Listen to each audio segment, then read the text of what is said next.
င်္ဂလာပါရှင်ဘာမတယ်လီဗေးရှင်း channel မှာပြန်လည်ကြိုဆိုလိုက်ပါတယ်ဒီ channel လေးကနေပြည်တွင်းပြည်ပသတင်းတွေကိုအချိန်နဲ့တပြေးညီနေ့စဉ်တင်ဆက်ပေးလျက်ရှိပါတယ်အခုတင်ဆက်ပေးမယ့်သတင်းတွေကအကြမ်းဖက်စစ်ကောင်စီကြောက်နေတာရှိလားဆိုတဲ့သတင်းနေပြည်တော်စီရဲပြခန္ဓာမှာချီတက်မဲ့စစ်ကြောင်းတွေကိုပြည်သူများပန်းကုန်းစုဖို့စစ်ကောင်စီဖိတ်ခေါ်ဆိုတဲ့သတင်းနဲ့ရေတကြုံတဲ့ကြောက်ထုမှာစစ်ကောင်စီတပ်ဖွဲ့ဝင်များမိုင်းဆွဲတိုက်ခိုက်ခံရပြီးစစ်သားရှိဦးသေဆုံးမုံရမှာလည်းကမ္ဘောဇဘဏ်ခွဲ3ခုဖောက်ခွဲတိုက်ခိုက်ခံရဆိုတဲ့သတင်းနဲ့ယူကရိန်းကိုကျူးကျော်တိုက်ခိုက်တဲ့ရုရှားစစ်သား1400ကျော်တေဆုံးပြီဟုယူကရိန်းပြောဆိုတဲ့သတင်းတွေကိုတင်ဆက်ပေးမှာဖြစ်ပါတယ်။ဒီသတင်းတွေကိုတင်ဆက်ပေးပြီးဒီ channel လေးကို like and subscribe ပြုလုပ်ပေးဖို့မြတ်တာရက်ခံချင်ပါတယ်ရှင်။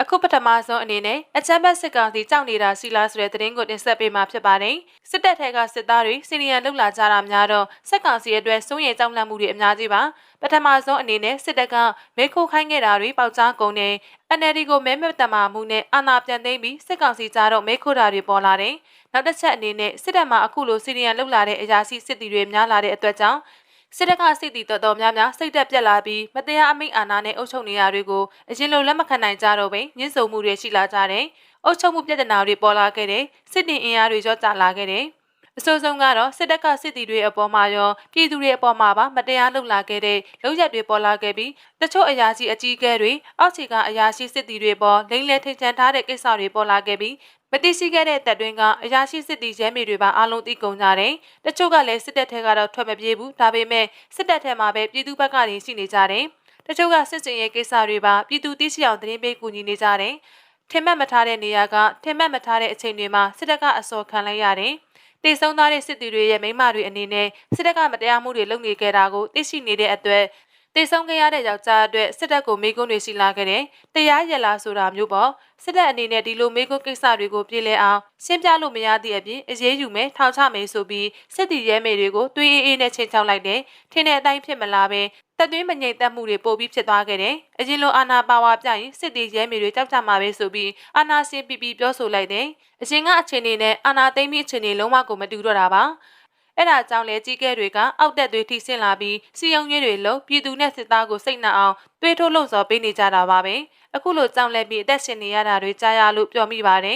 မြင်တွေ့သွားရမှာလို့ပြောချင်ပါတယ်ဆက်လက်ပြီးနေပြည်တော်စီရဲပြခန္ဓာမှာချီတက်မဲ့စစ်ကြောင်းတွေကိုပြည်သူများပန်းကုန်းစစ်ဖို့စစ်ကောင်စီဖိတ်ခေါ်ဆွဲတဲ့သတင်းကိုတင်ဆက်ပေးမှာဖြစ်ပါတယ်။နေပြည်တော်မှာမတ်လ29ရက်နေ့မှာကျင်းပမယ့်89နှစ်မြောက်တပ်မတော်နေ့အခမ်းအနားမှာစစ်ကောင်စီတပ်သားတွေဟာစစ်ကြောင်းတွေနဲ့ချီတက်ပြီးစီရဲပြမှာဖြစ်လို့ပြည်သူများအနေနဲ့ပန်းစည်းကမ်းတင်ပန်းကုန်းစုချင်းနဲ့ဂုဏ်ပြုနိုင်ကြောင်းစစ်ကောင်စီကသူ့ရဝါဒဖြန့်မီဒီယာတွေကနေတဆင့်ဖိတ်ခေါ်ထားပါတယ်။စီရဲပြစစ်ကြောင်းတွေကိုဂုဏ်ပြုပန်းစည်းကမ်းလို့သူပြည်သူတွေအနေနဲ့တယ်လီဖုန်းနဲ့စီရင်ပေးသွင်းနိုင်ပြီးမှတ်ပုံတွေမူရင်လိုင်စင်တပ်ပုံနှစ်ပုံနဲ့လုံခြုံရေးဝင်ကတ်တွေထုတ်ပေးသွားမယ်လို့နေပြည်တော်တိုင်းစစ်ဌာနချုပ်ရဲ့လုံခြုံရေးကောင်စီကသတင်းထုတ်ပြန်ပါတယ်။ဒါကအဆက်မရှိတဲ့ဖိတ်ခေါ်မှုပါ။သူတို့ကိုဘယ်သူကပန်းကုန်းစွတ်မလဲ။သူတို့မိသားစုတွေနဲ့စစ်တပ်ဘောမတွေပဲစွတ်မှာပေါ့။တကယ်ပြည်သူတွေကတော့ပန်းကုန်းစွတ်ဖို့တဲ့ဒင်းတို့ကိုလက်ပြပုံတွေစက်တက်နက်တွေအမြောက်တွေစိန်မြောင်တွေနဲ့ထုချင်နေကြတာလို့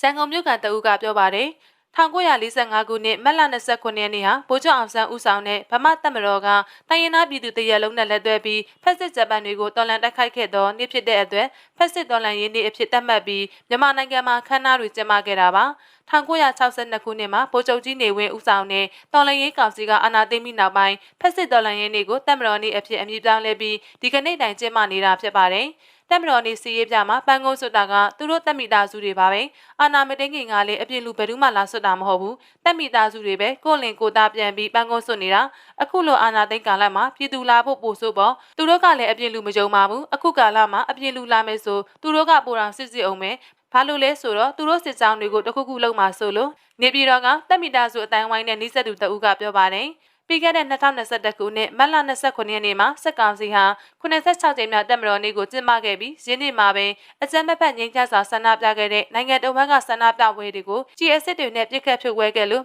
့မတ်လ29ရက်နေ့တရက်ထဲမှာတင်ပြည်သူပေါင်း114ဦးအထိတေဆုံးခဲ့ကြောင်းသတင်းဖော်ပြချက်တွေအရသိရပါတယ်။မြန်မာနိုင်ငံမှာအာဏာသိမ်းစစ်တပ်ကိုပြည်သူ့ကာကွယ်ရေးတပ်ဖွဲ့ PDF များနဲ့တိုင်းရင်းသားလက်နက်ကိုင်တပ်ဖွဲ့တချို့တွေကအပြင်းထန်ခုခံတိုက်ခိုက်နေတဲ့အတွက်စစ်ကောင်စီတပ်အင်အားချိနဲ့လာနေပြီးလာမယ့်မတ်လ29ရက်နေ့မှာကျင်းပမယ့်တပ်မတော်နေ့စီးပြခမ်းနားကိုဇမန်နှစ်တဲ့စစ်တင်အင်အားတွေရှော့ချကကျင်းပရဖို့ရှိနေကြောင်းစစ်ကောင်စီတပ်တိုင်းဝိုင်းထံမှသိရှိရပါတယ်။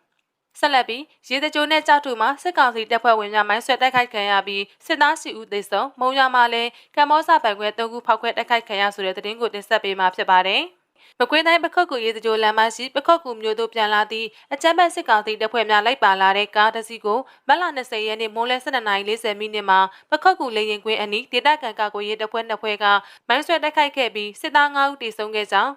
ရေတကြို PDF ထံမှသိရှိရပါတယ်။အဆိုပါအကြမ်းဖက်စစ်ကောင်စီတပ်ဖွဲ့များကိုရေတကြို PDF နဲ့ပခုတ်ကူ PDF တပ်ဖွဲ့တို့ကဗေဒါမိုင်းရှင်လုံးပြဖောက်ခွဲတိုက်ခိုက်ခဲ့ခြင်းဖြစ်ပြီးစစ်သား9ဦးပွဲချင်းပြီးတိုက်ဆုံခဲ့ပြီး2ဦးဒဏ်ရာပြစ်ထန်ရရှိခဲ့ကြောင်းသိရပါတယ်။အလားတူမကွေးတိုင်းပခုတ်ကူကြောက်ထုလမ်းမိုင်းမှာအကြမ်းဖက်စစ်ကောင်စီခြေလင်းစစ်ကြောင်းကိုမလ18ရက်နေ့ည7:30မိနစ်30မှာပီဘက်တပန်ဖို့ထီလင်းရောရီဂျင်အဖွဲ့ကမိုင်းဆွဲတိုက်ခိုက်ခဲ့ပြီးစစ်သား3ဦးတိတ်ဆုံးခဲ့ကြောင်းသိရပါတယ်။ထို့ပြင်စကိုင်းတိုင်းမုံရွာမြို့ပေါ်ရှိကမ္ဘောဇဘဏ်ခွဲ3ခုကိုဒေသခံကာကွယ်ရေးအဖွဲ့3ဘွဲကမတ်လ19ရက်နေ့မှာဖောက်ခွဲတိုက်ခိုက်ခဲ့ကြောင်းပီဘက်တပန်ဖို့ဆော့မုံရွာထံမှသိရှိရပါတယ်။အဆိုပါတိုက်ခိုက်မှုကိုပီဘက်တပန်ဖို့ဆော့မုံရွာ Black Dragon Special Task Force နဲ့ K9 Order Red Land တပ်ဖွဲ့ကပူးပေါင်းတိုက်ခိုက်ခဲ့ခြင်းဖြစ်ကြောင်းထိခိုက်ဒဏ်ရာရရှိမှုအခြေအနေကိုမသိရသေးကြောင်းဒေသခံပြည်သူများထံမှသိရှိရပါတယ်။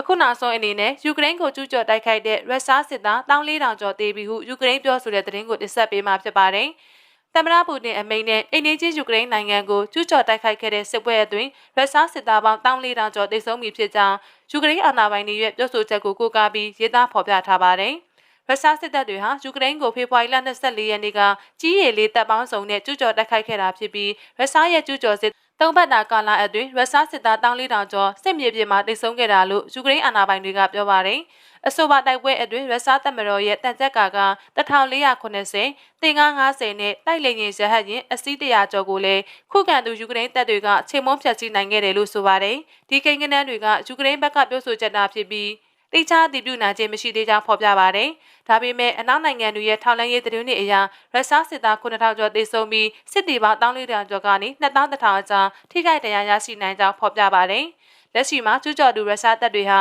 ကြီးချောင်းရေချောင်းနဲ့လေချောင်းကနေအပြင်းအထန်တိုက်ခိုက်နေမှုကြောင့်ယူကရိန်းနိုင်ငံအရှေ့ပိုင်းတောင်ပိုင်းနဲ့မြောက်ပိုင်းတွေမှာတိုက်ပွဲတွေဆက်လက်ဖြစ်ပွားနေပြီးယူကရိန်းနိုင်ငံသား3သန်းကျော်လောက်ဟာနေရဲဆုတ်ခွာအိန္ဒိယနိုင်ငံများစီထွက်ပြေးတိမ်းရှောင်နေကြရပါတယ်။စီဘေးဆောင်ထွက်ပြေးနေရသူ3သန်းကျော်အနက်ထက်ဝက်ပမာဏဖြစ်တဲ့လူတန်းခွဲဟာကလေးငယ်တွေဖြစ်နေပြီးစက္ကန့်တိုင်းမှာယူကရိန်းကလေးငယ်တွေဟာစီဘေးဒုက္ခတွေဖြစ်နေရတယ်လို့ကုလသမဂ္ဂကလေးငယ်များရန်ပုံငွေအဖွဲ့ UNICEF ကပြောပါတယ်။ကမ္ဘာအင်အားကြီးအမေရိကန်နိုင်ငံကရုရှားရဲ့နယ်မြေကျူးကျော်သိမ်းပိုက်မှုခံနေရတဲ့ယူကရိန်းနိုင်ငံအတွက်အမေရိကန်ဒေါ်လာ800တန်ဖိုးရှိတဲ့တင်ကားပြစ်လက်နဲ့လေကြောင်းကာကွယ်ရေးလက်နက်တွေနဲ့တရုတ်တွေထောက်ပံ့ပေးရဖို့ဆောင်ရွက်နေပါတယ်။ရုရှားကျူးကျော်တာခံနေရတဲ့ယူကရိန်းအတွက်အမေရိကန်အပြင်ပြည်ထိုင်တဲ့နေတိုးမဟာမိတ်ဥရောပနိုင်ငံတွေကလည်းယူကရိန်းကိုလက်နက်ထောက်ပံ့တာတွေပြုလုပ်ပြီးယူကရိန်းစစ်ဘေးဆောင်တွေကိုလည်းလူသားချင်းစာနာမှုကူညီတွေပေးအပ်က